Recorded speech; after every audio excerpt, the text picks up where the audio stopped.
All right, hey everyone. If you're out there listening in, you already know how tough it is to find a good mechanic these days. It's like trying to find a unicorn mechanic. Especially with all the new tech coming out faster than a Tesla on the track, haha. But what if I told you there was a secret code to nailing those interviews and building the best possible team? Well, it's not magic, but it does take some strategizing. And luckily, we've got the info to help you out. Exactly. We've been going through this awesome guide from Jess Recruiting, and they really know automotive staffing like the back of their hand. They've given us a roadmap, if you will, to creating some seriously impressive interview questions. And believe me, this is so much more than just the same old. So tell me about your experience with brake pads questions. This is about unlocking the hidden insights. That'll tell you if someone's just going to turn a wrench, or if they're a real problem solver who'll make your shop even better. It's all about figuring out what makes a technician tick, what they're passionate about, and how their strengths can work with your shop's needs and goals. I like that, yeah. Okay, so this guide kicks off with a section about technical expertise, which, seems pretty obvious. But this is where Jess Recruiting gets really interesting. It's not about just listing off skills. It's about going deeper. You got to go beyond those simple yes or no answers and really see how the candidate thinks. How do they approach problems? What's their process for diagnosing issues? Exactly. And they have this one sample question in the guide that I just think is perfect. Tell me about a time you couldn't solve a recurring issue.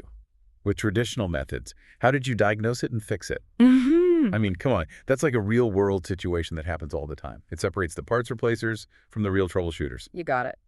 It forces the candidate to actually show you that they can think critically, that they're resourceful, and that they can think outside the box. And you can really tailor this question to your shop. Like, say you specialize in European cars. You could ask something like, have you ever run into a tricky electrical problem in a BMW? Tell me how you figured it out. Ooh, that's a good one. You're not just asking if they've worked on a BMW before. You're seeing how they handle those, sometimes very complicated electrical systems. It's about understanding their thought process, not just their resume. Exactly. And speaking of technology that's always changing, Jess Recruiting has a whole section on the importance of commitment to learning, which is a must in today's world. It's like the automotive industry is in hyperspace. Electric vehicles, advanced driver assistance systems, all these crazy things. Everything's evolving so fast. What you knew yesterday might be obsolete tomorrow. Exactly. Shops that don't keep learning will get left behind. So how do you figure this out during an interview? Well, Jess Recruiting has this great pro tip. Don't just look at basic certifications. Oh, you mean like the specialized certifications, right? Like the ASE certifications that are specific to EVs or hybrid tech, or even training from specific manufacturers. Exactly. If someone has gone out of their way to get those advanced certifications, it shows they're serious about keeping up with the latest advancements. It's like a big neon sign flashing. I'm passionate about this, and I want to be on the cutting edge. That's the kind of person you want on your team. Someone who sees change as a good thing, not a threat. Okay, so let's change gears a little bit and talk about a skill that often gets overlooked when it comes to automotive: communication and customer service. I know. We're talking about mechanics, right? Not salespeople. Right, But because Yeah. a truly skilled technician who can't talk to customers is a missed opportunity. Absolutely. Think about it. You have a tech who can diagnose and fix the craziest problems. But when they have to explain it to the customer, they just can't do it in a way that's easy to understand. Yeah, that leads to a lot of frustration for the customer and for you. For sure. And that's where Jess Recruiting really nails it. They say you should ask a question like, tell me about a time you had to explain a complicated repair to someone who didn't really understand cars. How did you go about it? That's a great way to see how well they communicate. Can they take something really technical and explain it simply? Are they patient and understanding when dealing with customers who are probably stressed out? And, some of those repairs these days can get pretty complex, especially with all the technology. So you need someone who can not only fix the problem, but also build trust with the customer. It's about giving the customer a good experience, even if they're dealing with a frustrating problem. All right, next up on our journey to interview mastery, adaptability. The art of rolling with the punches in an industry that's constantly changing. Right. The only thing that's constant in automotive is change. Just Recruiting uses a really good example here. about AI-driven diagnostics. I know AI can sound intimidating, but Don't worry, it's not about replacing technicians. It's about giving them new tools and technology to make their jobs even better. right, think of AI as a super smart helper that can help diagnose problems faster, get repair info more efficiently, and even predict potential problems before they even happen. Exactly. But here's the thing. You need technicians who are open to these new technologies, who are willing to learn and use them properly. So how do you know if they're adaptable during an interview? Jess Recruiting says you should ask something like, how do you stay updated on the latest car technologies? Straightforward, but gets right to the point. You're not looking for a specific answer. You're trying to see how they feel about learning and if they're willing to adapt to new ways of doing things. It's also about being able to handle those curveballs, those unexpected challenges, to think creatively and solve problems in this fast-paced world. Right, like a chess master, always thinking several moves ahead. Now, let's talk about the last piece, retention and cultural fit. Because finding a skilled technician is only part of the equation. You want someone who's going to stick around, who will become a valuable part of your team and contribute to the success of your shop. You want to build a team that works together, not a revolving door of new hires. Right. That's why you need to understand a candidate's goals, their work style, their personality.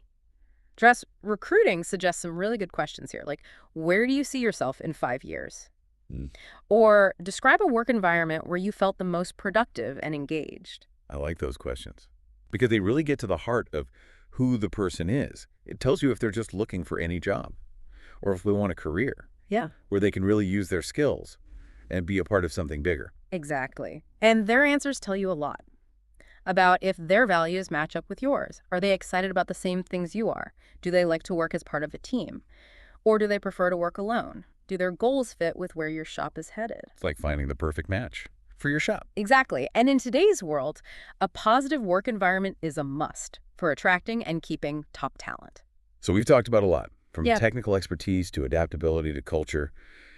But how do we put all this together? What's the secret to doing an interview that really tells you if someone has potential? Well, Jess, recruiting suggests going beyond the usual questions and answers. Try adding practical tests or scenario-based questions. Oh, I like this. Tell me more.